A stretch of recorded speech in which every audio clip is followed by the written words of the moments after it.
All right, we are close to being ready. There we go. Trying to get all the technology to work, but thank you for those of you joining us on our Wednesday night study. Grateful to have Bob here to field the questions. Grateful for Shalom class to be using this as a conversation starter. We will try to be diligent in answering questions and making sure we're reciting chapter and verse correctly. Let some more folks join. That was great. When the door, I love the owl. The door made noise, so the owl immediately focused on the corner over there. Right, so It we was just great. see who's coming in right on time. Yeah, welcome, welcome. So we're just getting started. All is well. All is well. Just a way of announcements before we get going. We have a whole bunch of Holy Week activities coming up next week. Of course, Palm Sunday is 10 a.m. on Sunday. We'll have a Monday, Thursday meal together here in the youth hall. I don't remember what we said for the start time on that, but we'll join together down here and have soup. And I don't know what two of the soups will be of the three, but one of them will be the chicken chili that I made at the chili cook-off. So the popular choice chili will be here. This year's winner will be for the Monday, Thursday service. The People's Choice Award winner. Yeah, so it might be something we do for Monday, Thursday. Ask the People's Choice winner to make that for Monday, Thursday. That would be A new tradition. a new tradition to get started. And then we'll have a Good Friday service, 7:30 in the sanctuary. We'll be focusing on the Gospel of Mark's Passion this year, which is that it's always fascinating how each gospel brings their own emphasis to the story. And so I've enjoyed the past 2 years looking at the individual gospels telling of that story. So Mark will be this year. And then of course, Easter Sunday morning, 10 o'clock, Hallelujah chorus and all the good time together. And So outside the building, we plan on doing flowering of the cross. oh, that's right, flowering of the cross as well. So that will come Easter Sunday or after Good Friday, before Easter Sunday. So I guess Saturday would be a good time for that. Saturday. I think the way the calendar falls. I think that's the easiest way to do that. So, all right. Well, when last we left our heroes, we were walking through the plagues. We had talked about the wonders as they are referred to in most places. They're referred to not as with the word plague, but more often as wonders or marvels that God did in Egypt, which obviously would depend on your perspective. There was an extraordinary amount of frogs. There was one really extraordinary frog. It can go either way. So, because, yeah, I mentioned last week that I do love that frog. The plague of frog in some contexts is plural and in some contexts is singular, which just probably means in Hebrew that acts as a collective noun. But I do like to imagine one frog terrorizing Egypt because it makes a nice story at the end of the day. But of course, the story that the 10th plague is the one that is likely the most famous in all of this, the death of the firstborn. We mentioned it last week and read a little bit about it, but I wanted to back up a little bit and look at the Passover story. A little more depth, because that is such an important story for Jewish identity. It's an important story. And what is important for me to remember always is that all of these stories were collected and preserved as a result of the experience of exile. Remember, before the exile, you could lose the book of Deuteronomy. And no one realized, or the reforms of Josiah came because they found the scroll of the law in the temple. So you could misplace these things and it wasn't a big deal because the act of worship was more important than the scripture. In exile, folks began to turn their attention to scripture. And that's when they began preserving these stories and editing these stories and collecting these stories. And so the Passover is important, and there are stories of Passover being observed in the history of Israel, but the exile was a moment where they were like, this is the story, right? The Exodus story is the one that the Passover narrative, God's fighting for us. This is the story that needs to be saved. And in Contemporary Judaism, that is the holiday that is the one that you can't miss, right? You know, I have been invited to several, Jewish families' Purim celebrations. I've never been invited to a Passover meal. And it's sort of the difference between who comes to your house for Halloween and who comes to your house for Christmas Eve. It's that level of holiness for us in that sense that, we have a Halloween party, anybody can come to a Halloween party, right? You know, Purim is kind of a fun celebration. It's not that. Passover, something else. Passover's different. And so it was worth backing up a little bit and looking at the Passover story. So we're picking up Exodus chapter 12, starting verse 1.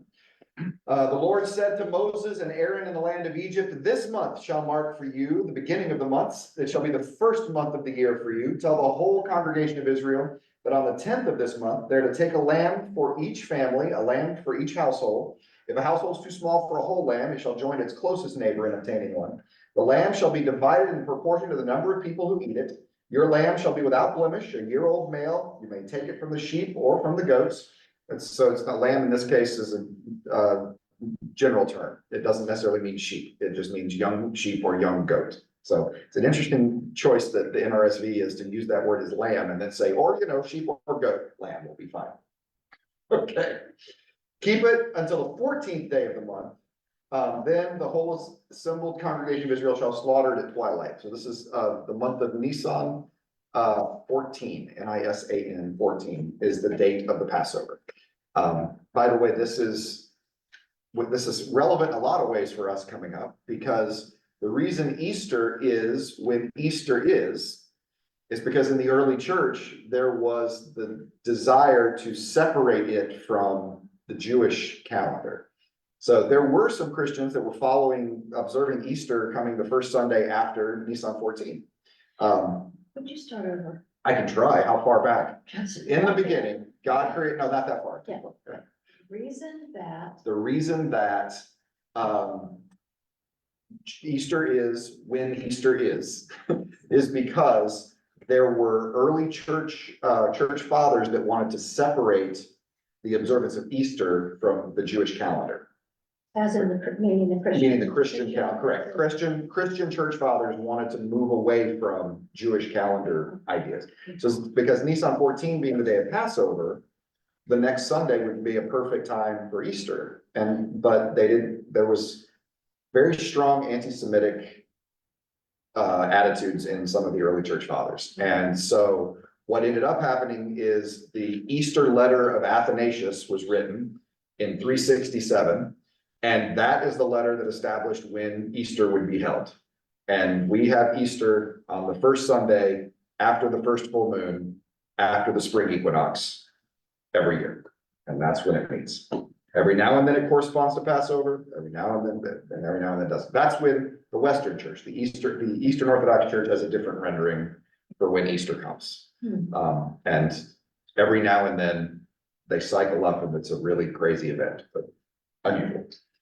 Yeah, because Jesus was resurrected near the Passover time in the New Testament. Actually, there were church traditions that had his birth then as well. Oh, okay. There were those church traditions that had Jesus's birth, and everything happened in the spring for Jesus. But Constantine flexed his birth to December for better ratings. It was a better option. So there's more truth. For better rating, For better ratings, yeah. to get more people. Right. Basically, Because it piggybacking- coincided with the winter solstice. right. And on the other pagan- observations. Correct. That fell in that Exactly.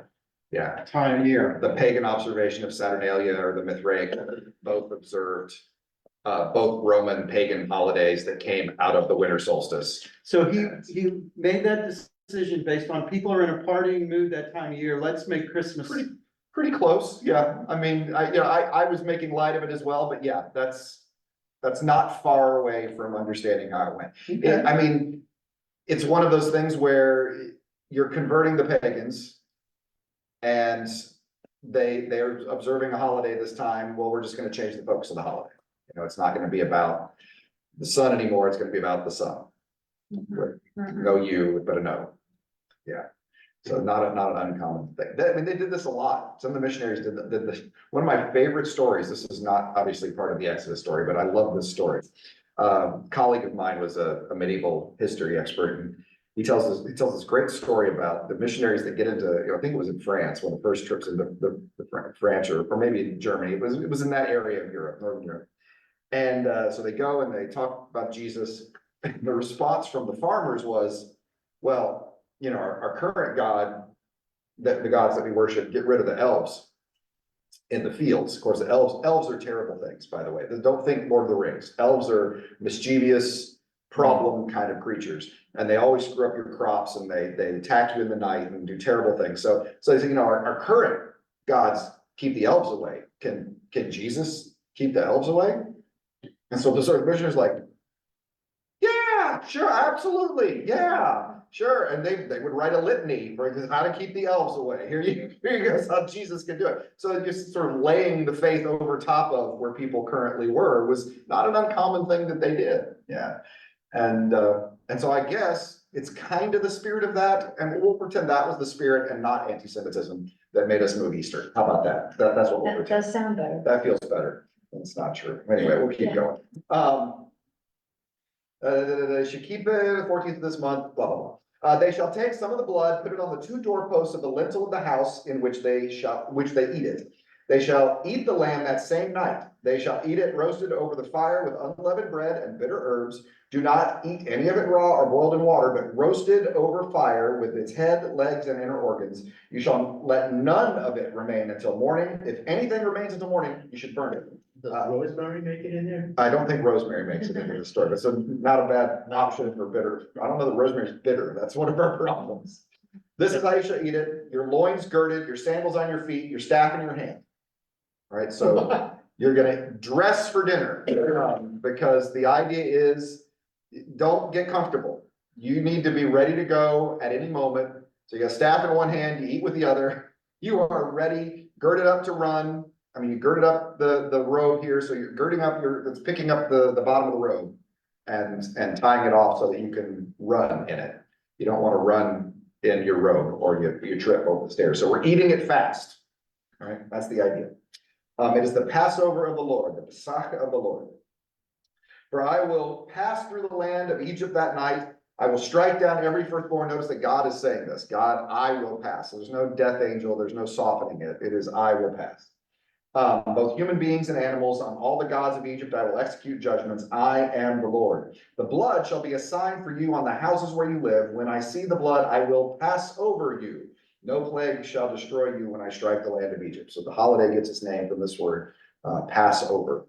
Although that only works real well in English, because in Hebrew, the word is Ivrit, which is actually where you get the word Hebrew, etymologically, not the word Pesach, which is normally the word given for this holiday, which is kind of fun. Anyway, so Moses says this day, or excuse me, God goes on to say, this day shall be a day of remembrance for you. You shall celebrate it as a festival to Yahweh. Throughout your generations, you shall observe it as a perpetual ordinance. 7 days you shall eat unleavened bread. On the first day, you shall remove the leaven from your houses. Whoever eats leavened bread from the first day to the seventh day shall be cut off from Israel. On the first day, you shall hold a solemn assembly. On the seventh day, a solemn assembly. No work shall be done on those days, only what everyone must eat, that alone may be prepared by you. You shall observe the festival of unleavened bread, for on this very day I brought your companies out of the land of Egypt. You shall observe this day throughout your generations as a perpetual ordinance. In the first month, on the evening of the 14th day, till the evening of the 21st day, you shall eat unleavened bread. For 7 days, no leaven shall be found in your houses, for whoever eats what is leavened shall be cut off from the congregation, whether alien or native of the land. Eat nothing leavened. In all your settlements, you shall eat unleavened bread. Have you got that? Did we get that? Unleavened bread, no leaven. Is that still practiced today It by is. some? It is every year, yeah. And there's in preparation, you have to remove the leavening from your house. But the Talmud says you can't just give it away because you don't want to be beholden to anybody, right? You don't want to act like you're creating a favor or a transactional relationship. So when you get rid of your leaven, if you don't throw it away, you have to sell it to a Gentile. So the Gentile has to buy, yeah, because obviously you're Jewish, you can't have leaven in your We house could either. trade. So you have to, it has to, it has to be Remove caught. your leaven from your. Exactly, no, no leaven in the house, and nobody has any leaven, and you have to exchange, it has to be bought, it can't be. Do me a favor, I'll do you a favor, I'll take your leaven, no, it has to be an exchange where it's over at that point. And usually it's done sort of performatively, my mentor, when he lived in Israel, the neighbor was getting ready for Passover and came over and said, would you just, give me a shekel for this, and Dan's like, well, it's worth more than that. I said, no, just give it, just a shekel. I mean, a shekel would be like, at that time, 50 cents. For all his yeast and baking soda and anything that could be considered leaven in the house, was getting it out of the house. So, gotta cost you something though. We don't wanna be beholden to Gentile for doing us a favor, so. Because we can't wait for the bread to rise, no time. We don't know when Pharaoh's gonna say go. So we gotta keep our robe girded, we gotta keep our staff in our hand, we gotta all we have time for is crackers. We don't have time for rolls. So just crackers. Mix it, flatten it, cook it, and then we're out. How we doing? So matzah Matzah, is That's correct. unleavened bread. It's unleavened bread. An example. It is, yes. This Matzah is applied the to bread. the foreigners living Mhm. in the land at that time. Correct. Do they, and Well, the foreigners that will be living in the land when they observe this, when they're in the land. when they're in the land. okay. Yes, that's the idea. Okay. Yeah, that this is a national holiday. So I don't know what you're doing with your leaven then, because nowadays you can sell it to Gentiles, but if the foreigners in the land have to observe it too, I don't know what you do. Burn it, throw it away. I guess throw it away. I thought a couple of items, this be ready to go Yeah, brought to mind the New Testament. They'll have your lamps ready, yes, kind of, that expectation, oh, that's an excellent point. or well, it's kind of Paul's sort of a be ready to go too. Mhm, He was. Be ready to go. Can you repeat what Bob said? 'Cause Bob was saying that the parallel between the expectation in the New Testament of, have your lamps lit, make sure be ready, you don't know when the bridegroom's coming. And Paul's idea of you don't know when the parousia, when Jesus returns, carries that same sort of expectation that you get here if you don't know when Pharaoh says it's time to go. That's a helpful read, Bob, I consider that.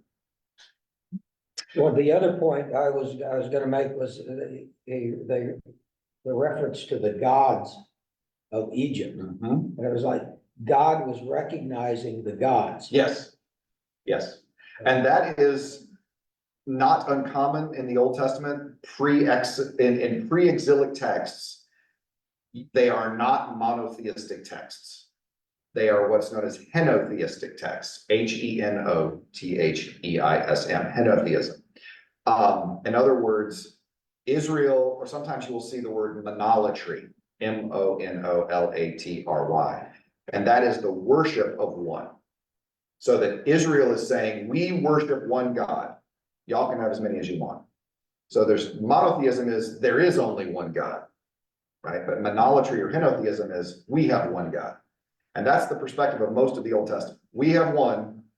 Egypt's got some, Babylon's got some, Canaan's got some. But the Lord our God is one. And so it is, and this is, as I said before, a matchup between gods of Egypt and God of Israel. Bob, you? No, I'm just thinking about Lena Lavanya and how she does ministry. And she Polytheistic. goes into a village and they start hearing about Jesus. And she says, well, let me tell you about my God. That, Mhm. I don't know if she says that every time, but I've heard her explain her method. And so she's acknowledging that they have gods, but she's talking about, Right. the one that she recognizes as the one true God. So I'm just suggesting that doesn't mean God's recognizing, Maybe. equivalency, just, I know you got your gods. Yeah. And I was just, when you said that, it reminded me of, although I promised myself because of a nightmare of a Greek exam that I had once, not to talk about this text, but the Areopagus sermon of Paul, where he wanders through Athens and sees all the statues to an unknown God. And so let me tell you about this unknown God. So that's a monolatrous or a henotheistic perspective as well. Let me tell you about my one God. Y'all can have as many as you want. But this reference is God I don't know what the word would be, but he's talking about other Other gods. gods. I don't get that. Well, Why would God, because Israel understood that way. okay, I mean, God is working within, God is always in the business of accommodating the divine to wherever people are. And at this point, Israel is not in a place where they can hear, there really are no other gods, right? I mean, by the New Testament, people were barely there because you might remember Paul's struggle with meat sacrifice to idols. Where he goes, now, we know there's no other God, but it causes people problems. So, so even then, that was hard for people. In the exile, you start to get a monotheistic perspective. In Isaiah, you get, apart from me, there is no God. I am the rock, the living, the everlasting. And you get those claims, but even, I would argue, probably pre-exilic or during the exile text, Psalm 82, the Lord takes his place at the head of the council of the gods and says, y'all suck. And I mean, that's a loose translation, but that's basically what he says. He says, you're not doing justice. You're not taking care of the orphan. You're not taking care of the widow. I'm casting you all down like any mortal. Just because you're gods, don't care who you know. If you don't do justice, you have no part. but he's not recognizing them as equals. It's not. Oh, never, that sort of never thing. recognized as equals, simply acknowledging existence. But always saying, I'm in charge here, And even we were gonna see at the end of the Song of the Sea, Moses writes the song celebrating the victory. Spoiler alert, they make it across the Red Sea, just thought I'd let that. But they get across, and Moses sings, who is a God like you in the heavens?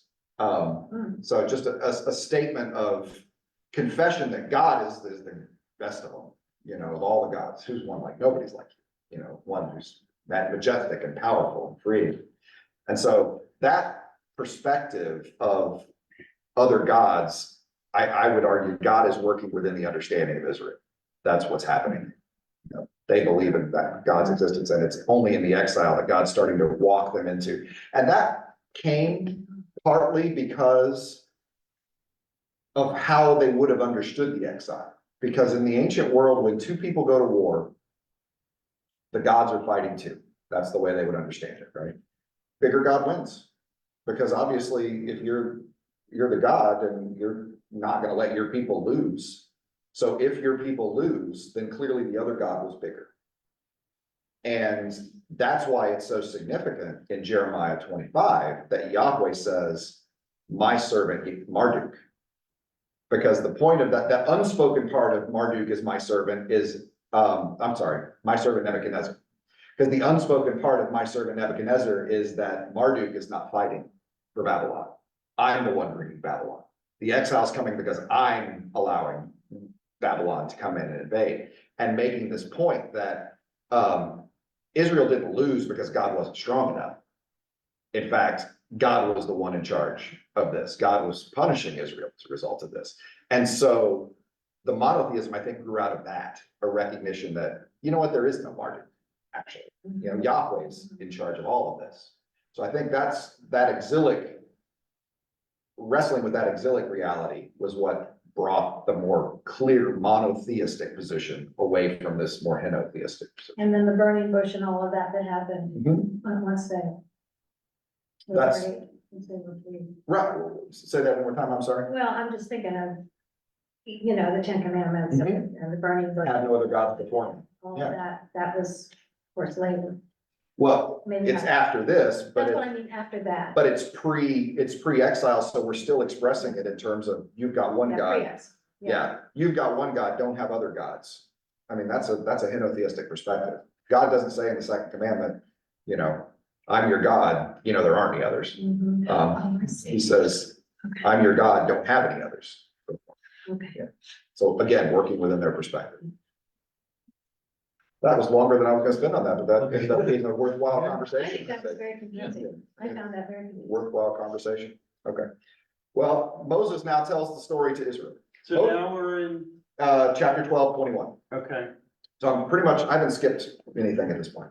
Moses called all the elders of Israel and said to them, go select lambs for your families, slaughter the Passover lamb, take a bunch of hyssop, dip it in the blood that is in the basin, touch the lintel of the two doorposts with the blood in the basin. None of you shall go outside the door of your house until morning.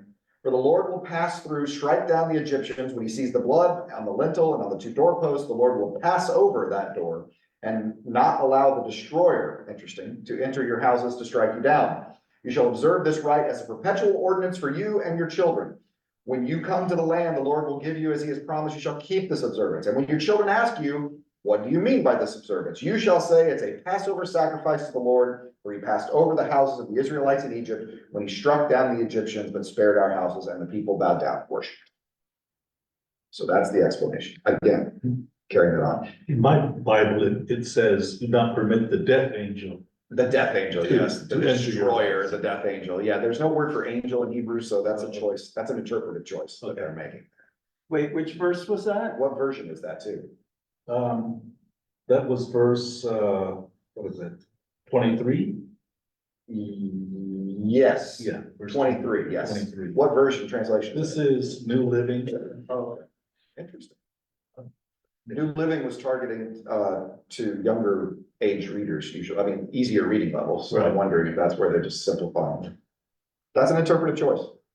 That's an I interpretive- just thought of something I never thought before, because earlier, when I was thinking about the story, it's like, why does God need them to tell him which houses to skip? Mhm. But now I'm thinking there must have been something about the way they were instructed to prepare this meal. Mhm. That whatever it was that God did, that took the lives of Mhm. those Egyptian children, something was going on in the house. By way of the Absolutely. means of preparation that protected them from that. Well, it's an act of faith. Everything about this observance is an act of faith. The cooking and eating while you're dressed to leave is showing an act of faith that we're going to be leaving soon, right? Not using leaven in your bread is an act of faith. Taking the time, put blood on the house is an act of confession of faith, a public confession of that faith. So all of the things about this meal are associating, are calling upon it for an act of faith and trust in Yahweh in this. So I think that, to me, that's the focus of this. And the reason it's a defining meal is because it's showing Israel as trusting and being God's people. You know, when God says, I'm doing this, we believe you. Well, if someone didn't do it and their firstborn died, then I guess everybody else. Yeah, well, so at that point, it's too late to do it though. Well, I know, but I mean, it's like, wow, I'm glad I did that. I do it every year, you know. Exactly. Yeah, I don't think you can stay ahead of God on this one, but, oh my God. So, this was, again, a defining meal for the Hebrews. We have stories of it being observed later in history. Two in particular that are significant. The first one is one that I think is hysterical. I don't know why I love this story so much, but in 2 Chronicles chapter 30, verse 1. It says, Hezekiah sent word to all of Israel and Judah. Now, at this point, Israel is the northern kingdom and Judah is the southern kingdom. So he contacts the northern country to tell them this. And wrote letters to Ephraim and Manasseh that they should come to the house of the Lord at Jerusalem to keep the Passover of the Lord God in Israel. So we're inviting everybody down for a big Passover celebration. And he says, for the king and his officials and all the assembly in Jerusalem had taken counsel to keep Passover in the second month. Why the second month? They're supposed to do it in the first month because they couldn't keep it at its proper time. The priests had not sanctified themselves in sufficient number, nor had the people assembled in Jerusalem. So we didn't have enough priests to go through the proper protocol. We didn't decide to do this early enough to do it on time. So we decided, but it was still important for us to do it. We didn't want to wait a whole year to do it again. So we're just going to do it in the second year because we just didn't have time to do it right the first time. And I love Hezekiah's prayer on this a little bit later. Well, the plan seemed right to the king and the assembly. So all the people come. Did I skip? Yeah. A multitude of people, many of them from Ephraim, Manasseh, Issachar, Zebulun, had not cleansed themselves, but ate the Passover, otherwise as prescribed. Hezekiah prayed for them, saying, the good Lord pardon all who set their hearts to seek God, the Lord, the God of our ancestors, even though not in accordance with the sanctuary's rules of cleanness. I still love God. They're trying. So if they are, recognize it, please. And the Lord heard Hezekiah and healed the people. So I just love this. We're doing the best we can this year. It's not right.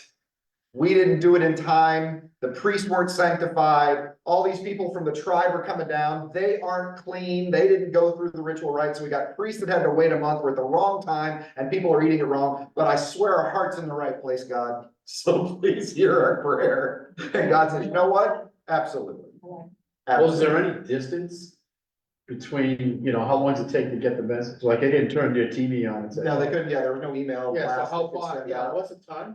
Well, I mean, it wouldn't take forever. I mean, if you were going from Dan to Jerusalem, I mean, you can get there in about 6 hours now, but back then, So what, 20 miles a day? It's gonna take you take a week or a so. week or so, Yeah, right? it'd take a week or so. You did it straight and went hard, yeah. And then you have to put it in the local paper. or And then you have to- something like that, or whisper. Well, then you've got the whole cleanliness ritual you had to go through, Yeah. and there wouldn't be time, because we just got this done, so this story, I just love this story, this sense of, we're not gonna do it, so don't tell me about God's legalism in the Old Testament, okay, because this is not a case of that at all. This is God's like, no, I get it, you guys are trying. And that matters, so he honored the heart of the people wanting to seek God, even though they weren't right, they weren't clean, and they weren't doing it at the right time. And which is just a great story to me. I just love that. It's just an act of grace. And we still have daylight savings time problem. Yeah, that's right, with folks showing up at the last time. Well, Yeah, so it doesn't matter. You can serve Passover a month later if you're trying. it's well intended. Exactly. This makes attending worthwhile, doesn't it? Howard? Yes. Yeah, this is, I was thinking, this is a deal where on Christmas Eve, you say, whoops, the choir didn't get their robes clean. And anyway, not enough people showed up. Right. Oh, we're gonna have it in January. Christmas Eve in January. Yeah. Or you know what? Sunday's the Super Bowl, so we're gonna do church on Monday this year. Yeah. It's just hard to get it all together by then. It's just, yeah. So I have another question. Please. Which is a scriptural question. Okay. As Howie and Yeah. Matthew will recall, we did Psalm 51 on Sunday. We did. We did. And there's a word in Psalm 51 called Cleanse me with hyssop, hyssop. Yes. and there's hyssop here. So is there a significance to hyssop here? We kind of understand what it was in Psalm 51. It was used in priestly practice. I don't know fully what it is exactly. I know it's an herb that you can bind as like a brush. But I don't know much more beyond that. Yeah, there's Wait, it was a part of a plant yeah, that was used in a certain way. correct, like a brush. So it was the combination of Mhm. the texture of it and whatever Right, aroma or whatever Whatever. characteristic right, it had besides its texture. correct. Made it for a A certain use. A worship function to it, yeah, of some Okay. sort. And I think the Psalm 51 was also kind of as a brush. Agreed. You know, brush my lips Right, with hyssop kind of. right, concept. cleanse it, right. That's interesting. Yeah. Yeah. Again, never seen that before. Well, you'll be happy to know, so this is, Hezekiah is doing this in somewhere around 735, 432, somewhere in that range. He may have been a little later than that. He could have been down into the 720s or whatever he's doing. Couldn't be later than 722. Probably, I'm gonna say 730, he may be doing this. About 100 years later, his eventual successor Josiah, as I mentioned earlier, they found the scroll in the temple. They realized that they were doing stuff wrong. They wanted to get things under control. And so Josiah decided, we need to celebrate Passover because that's important. So in 2 Chronicles 35:16, all the service of the Lord was prepared that day to keep the Passover, to offer burnt offerings on the altar of the Lord according to the command of King Josiah. The people of Israel who were present kept the Passover at that time and the festival of unleavened bread for 7 days. No Passover like it had been kept in Israel since the days of the prophet Samuel. None of the kings of Israel had kept such a Passover as was kept by Josiah, by the priests and the Levites, by all of Judah and Israel who were present, and by all the inhabitants of Jerusalem on the 18th year of the reign of Josiah, the Passover was kept. It's right, so that's about 609. 610, 609 BC. So apparently between Hezekiah and Josiah, nobody gave it a whirl. Josiah is the first one who observes Passover correctly in a very long time. But he made the right month, they got it together. everybody was clean, so they got it, they did it, finally. And then he goes out and gets killed in the next chapter, so that's another story. That's a weird, Josiah story is a weird one, I don't fully understand the Josiah story. But he did this right, good for him. So, let me talk about the modern Passover real quick, because I thought this was formative, for Israel. Again, meal provides identity and it provides community. This was important. And it provides community with one another and community with the ancients. Everything about the meal associates the participant with the Exodus and as though they themselves were there participating in it. 4 cups of wine used at different parts, onion or potato dipped in salt water or parsley dipped in salt water.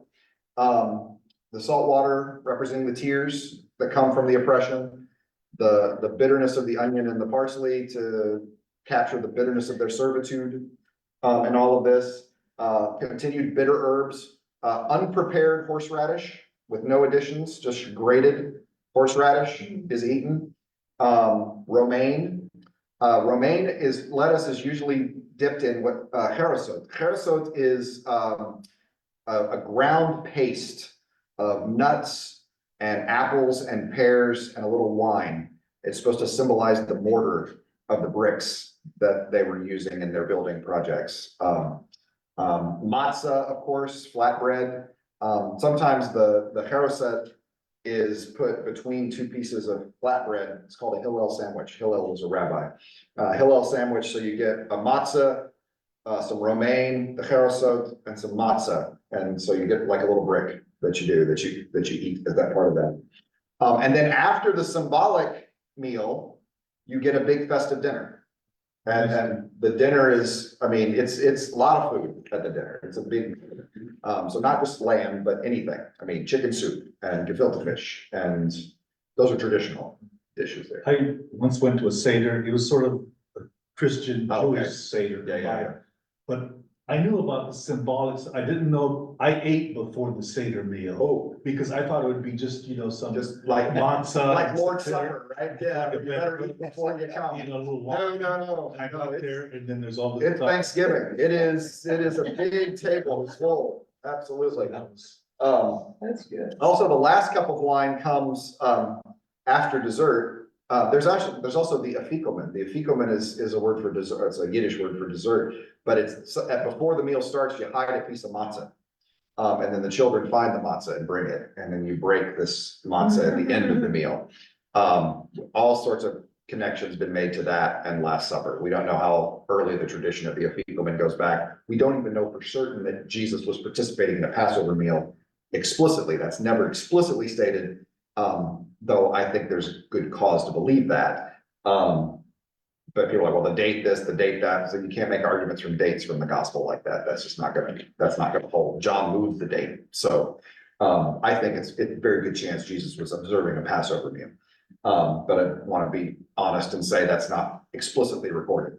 The last thing that's done is a glass of wine is poured and the front door is open. And you do that, you pour a drink and open the door for Elijah. Because you might recall that Elijah never dies, he's taken up in the whirlwind. And Malachi talks about Elijah coming back. And there's a messianic expectation that Elijah precedes the coming of the Messiah. So it's a messianic prayer, if you will, to pour a drink for Elijah and open the door to welcome him. So it's basically a way of saying, come Messiah, at the end of a Passover meal. That's what they will do. It's kind of a nifty thing. The ceremonial foods are placed on a ka'ara, which is this. This is my sterling silver ka'ara. They read from the Haggadah, which just gives the order of how you do these 15 steps. Dipping the parsley, eating, all the things that happen here. This is where you put your lamb shank, the zirah, if you have a roasted lamb shank. This is where you put a roasted egg, not boiled, not fried. It has to be lightly roasted in a little bit of oil. It represents, it basically takes the place of the lamb shank. If you can't get a lamb shank, you can use an egg. Marar is the bitter herbs. The harissot is as I said, the mortar, paste that you make there. The chatzrat is, more of the bitter herbs that you have, the horseradish. And the karpas is some of the, what's the karpas? I just lost the name for it. Not important. You eat all of these, you set this table, sometimes you'll have multiple of these depending on how many were there, but it's more of a sort of a symbolic placing of it. Mine's getting tarnished, I'm gonna have to clean it soon, but if you'd like to look at it, you certainly can. Silver plated ka'ara that I have. You don't, not each person gets, doesn't. No, that's sort of centerpiece that has it there, yeah. Beth Harvey mentioned that she had heard that some families set an empty chair for a lot. They do, yes, there's also an empty chair, yeah, so the glass of wine, empty chair, and front door open. That's correct, That's for Elijah. that's for Elijah, yeah. I don't know live who, in Miami when you do that too. What's that? You need to live in Miami, not New York. it could be cold this time of year, yeah, happens. Just leave it cracked. Modern observances of the Seder will very often, as I say, associate folks with Exodus, but then also move that conversation forward and talk about modern expressions of justice and oppression, and associate themselves with those as well, and pray for peace and pray for liberation. It becomes a very strong liberation dinner in many of the modern expressions of it. And part of that reason is because of in the ancient world, all throughout the Bible, because you were once enslaved in Egypt. That's why that you observe the Sabbath day in the Exodus version of the Ten Commandments. No, excuse me, in the Deuteronomy version of the Ten Commandments. In the Exodus version, it's because the Lord rested on the seventh day of creation. In the Deuteronomy version, it's because you were once enslaved in Egypt, which is an interesting change between those two. But many things you do because you were once slaves in Egypt. And so they pick up on that and remember the responsibility they have to all of humanity because you were once slaves in Egypt as they go through that. So that's, I feel like, an important thing to understand a little bit about a modern context of that. We read this last week. At midnight, the Lord struck down all the firstborn in the land of Egypt, from the firstborn of Pharaoh who sat on his throne to the firstborn prisoner. who- Rob, I'm sorry, so we're now. We're now in Exodus 12:29. Exodus Yeah, 12. we're back in Exodus 12. Yes. Okay, Pharaoh arose in the night, he and all his officials and all the Egyptians, and there was a loud cry in Egypt, for there was not a house without someone dead. Then he summoned Moses and Aaron in the night and said, rise up, go away from my people, you and the Israelites, go worship the Lord as you said, take your flocks, your herds as you said, be gone and bring a blessing on me too. Or, I said last week, that word blessing can sometimes be used to mean curse. So this translation could also be, and take the curse from me too. It could go either way. So either bless me by your absence or stop cursing me by your presence is basically what that verse is saying. Go away. That's what the verse is saying. People are. Was this the firstborn of male and female, or just male, or? It just says firstborn. Okay. So, yeah, tradition usually has it as male. Like I said, another good reason Ramses makes a good pharaoh for Egypt, for the pharaoh of the Exodus, is because he outlived his first 13 heirs. So that's handy if you need this in the story. Historically, that works. Go. Go ahead. So, by this time, Pharaoh's figured out that they're not just gonna go worship. I think so. Yeah, that they're leaving, because they end up taking stuff out of Egypt with them. You're taking your. They take the flocks, they take the silverware, they take the towels, and they take other enslaved folks with them. They don't just take the Hebrews. There are other foreigners that go with them out. I didn't copy that verse, but yes, they all come out as well. wait, they took other enslaved people. They didn't take other people to be their slaves. No. Other people were liberated from Egypt with them. Okay, Yes, and came out with them. And this is important because later in this story, Moses has a Cushite wife. And we don't know why he would have married a Cushite wife, Cush being Ethiopia. But it very quickly, Bible says nothing about this, so I've got a great story for this. I mean, it's more, the less the Bible says, the more money you can make. So I figure that she was a slave in Pharaoh's house, see? And Moses knew her when he was growing up, but then he flees, so they can't be together. But after he divorces Zipporah, after that whole circumcision is, he goes back, they get reunited, and now she comes out with him, and then they get married, and that upsets Miriam and Aaron. I don't know, I just made all that up, but it's possible, but it's a nice story. Do you think that's possible? I think that's a nice story. No idea. But it is interesting that there are Cushites with them, and we do have the foreigners going out of the land after this, so I think that that's logical at this point, but. When Pharaoh left, this is Exodus 13:17, we skipped a little bit. When Pharaoh let the people go, God did not lead them by the way of the land of the Philistines, although that was nearer, for God thought if the people face war, they may change their minds and return to Egypt. So God led the people by the roundabout way of the wilderness toward the Red Sea. We'll talk about that in a little bit. Israelites went up out of the land of Egypt, prepared for battle, and Moses took with him the bones of Joseph, who had required a solemn oath of the Israelites, saying, God will surely take notice of you. You must carry my bones with you from here. So they set out from Succoth and camped. It's funny because Succoth basically means tent. They set out from the place called Tent and camped at Etham on the edge of the wilderness. The Lord went in front of them in a pillar of cloud by day to lead them along the way, pillar of fire by night to give them light so they might travel by day and by night. Neither the pillar of cloud nor the pillar of fire by day. Cloud by day nor pillar of fire by night left its place in front of the people. So God is not going to, because you can go right along the coast and you're right there. But they didn't go that way. The Philistines apparently are living there, or at least that's the plain of the Philistines at this point. And God's like, they're not ready to have a fight right now. We're going to have to, it's going to take a little time. So they go south toward the Red Sea. Then the Lord, Exodus 14:1, the Lord said to Moses, tell the Israelites to turn back and camp in front of Pi Hahiroth, between Migdol and the sea, in front of Baal Zephon, and you shall camp opposite by the sea. So right there on the Red Sea edge.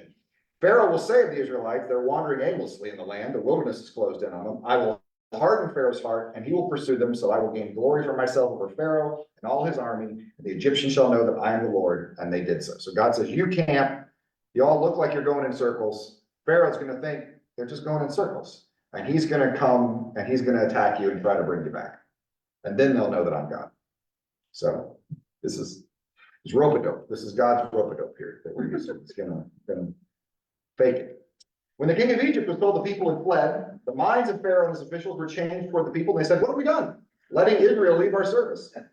So he had his chariot made ready, took his army with him, he took 600 picked chariots and all the other chariots of Egypt with officers over all of them. So we got the good chariots and then the rest of the chariots. So 600 really good ones and the other chariots. So, which is just a fun distinction for us. The Lord hardened the heart of Pharaoh, king of Egypt. He pursued the Israelites who were going out boldly. The Egyptians pursued them, all Pharaoh's horses and chariots. His chariot drivers, his army overtook them, camped by the sea, by Pi Hahiroth, in front of Baal Zephon. As Pharaoh drew near, the Israelites looked back, and there were the Egyptians advancing on them in great fear. The Israelites cried out to the Lord. They said to Moses, was it because there were no graves in Egypt that you've taken us away to die in the wilderness? What have you done to us bringing us out of Egypt? So they were going boldly. The boldness has slipped a little bit at this point in the story. Is this not the very thing we told you in Egypt? Let us alone. Let us serve the Egyptians. For it would have been better for us to serve the Egyptians than to die in the wilderness. But Moses said to the people, do not be afraid. Stand firm. See the deliverance of the Lord will accomplish for you today. For the Egyptians whom you see today, you shall never see again. The Lord will fight for you. You only have to keep still. I love God's response to this. Then the Lord said to Moses, why are you crying at me? Like this, it's pretty obvious what you're supposed to do here. Tell the Israelites to go forward, but you lift up your staff, stretch out your hand over the sea, divide it, that the Israelites may go into the sea on dry ground. By the way, that is the same divide word that is used for dividing the waters in Genesis 1. So a lot of creation language in Hebrew in this section that we miss in English. But this is the creation of a people here, right? The waters are being divided here as the waters were divided but the same verb, which I think is interesting. That I will harden the hearts of the Egyptians so they may go in after them. So I will gain glory for myself over Pharaoh and all his army and his chariots and his chariot drivers. The Egyptians shall know that I am Yahweh when I gain glory for myself over Pharaoh, his chariots and his chariot drivers. The angel of the Lord, or the angel of God, the messenger of God, who was going before the Israelite army moved and went behind them, and the pillar of cloud moved in front of them and took its place behind them. It came between the army of Egypt and the army of Israel, and so the cloud was there with the darkness, and it lit up the night, so now the cloud is lighting up, which is cool. One did not come near the other all night, the Egyptians and the Israelites stayed separate. Then Moses stretched out his hand over the sea, the Lord drove the sea back by a strong east wind all night, and turned the sea to dry land, and the waters were divided. So in the movies, it happens real quick. But this is a long breeze that's happening over the night that is blowing the wind, that is blowing the seas back. As we go, that doesn't make for a good movie, is we have to wait for the wind to do that, so I'm gonna do that quicker. The Israelites went into the sea on dry ground, the waters forming a wall for them on the right and on their left. The Egyptians pursued and went into the sea after them, all Pharaoh's horses, chariots, and chariot drivers. At the morning watch, the Lord in the pillar of fire and cloud looked down upon the Egyptian army and threw the Egyptian army into panic. He clogged their chariot wheels, so they turned with difficulty. The Egyptians said, "Let us flee from the Israelites, for the Lord is fighting for them against Egypt." Then the Lord said to Moses, "Stretch out your hand over the sea, so the water may come back upon the Egyptians and upon their chariots and chariot drivers." So Moses stretched out his hand over the sea, and at dawn, the sea returned to its normal depth. The Egyptians fled before it. The Lord tossed the Egyptians into the sea. The waters returned, covered the chariots and the chariot drivers, the entire army of Pharaoh that followed them into the sea. Not one of them remained. But the Israelites walked on dry ground through the sea, the waters forming a wall for them on the right and on the left. Thus, the Lord saved Israel that day from the Egyptians. Israel saw the Egyptians dead on the seashore. Israel saw the great work God did against the Egyptians. So the people feared the Lord and believed the Lord and his servant Moses. This miracle, when it is talked about in the Old Testament, is as much about coming through the sea as it is about drowning the Egyptians. Horse and rider he has cast into the sea is a chorus that goes right along with "He brought us through the waters safely." That the defeat of the Egyptian army is part of this story. I mean, we don't normally associate it as closely, but for them, that was a big part of this story, was the defeat of the Egyptian army. Real quick, this miracle happens at Yom Soph. That's the Hebrew for this, Yom Soph. The problem is we don't know, you might notice there's no vowels there. We've talked about this. It can be pointed two ways, and it is. This is the way most Hebrew Bibles point it, Yom Soph, or Sea of Reeds. Yom Soph is Sea of N. The Soph is Soph Pasuk is the end of the sentence. It's a period. It's the word for period. So Soph means end. All sorts of Sturm und Drang has been made over all of this about the Sea of Reeds, and the Red Sea doesn't have any reeds. So obviously we're talking about something else, and it's not that miraculous. Throughout the history of the Old Testament, this phrase is always associated with that area that we call the Red Sea. There's no question that's what they mean. Probably thought of originally as Soph, as in the edge of the sea that opens you up to the end of the world, if you will. There's no end to it. Unlike the Mediterranean, which has some borders, the Red Sea opens right up into everything. And so I don't have a whole lot of patience for people trying to say that this is representing some other body. You are supposed to read this as the Red Sea. And I think that the homophone, or at least the spelling, the shared spelling, is probably where that comes from, but I just don't get worked up about it. A lot of people get worked up about it. I got other things I want to get worked up about. This is not. No salvage recoveries ever No, done? no. Spearheads? Oh, all sorts, yes. You wouldn't believe the number of salvage recoveries. I don't have a whole lot for their theology, but boy, they've got all sorts of evidence. Yeah, now this is one of those we're gonna take on faith, I think. So, we will sing of the victory next week, but, I thought this is a good place to stop as we cross now. Moses has a song of victory, and Miriam, his sister, has a song of victory that we'll sing next week. But that's where we'll call an end to it this week. So, any final words? Next time, not Next time, week. not next week. Next week is going to be 1, 2, 3 Wednesdays from now. Because next week is Holy Week, and the week after is Tazay, and the week after that, we will continue together. So I hope you can participate with us during Holy Week, wherever that is. And I gotta end this meeting. So have a great week. Said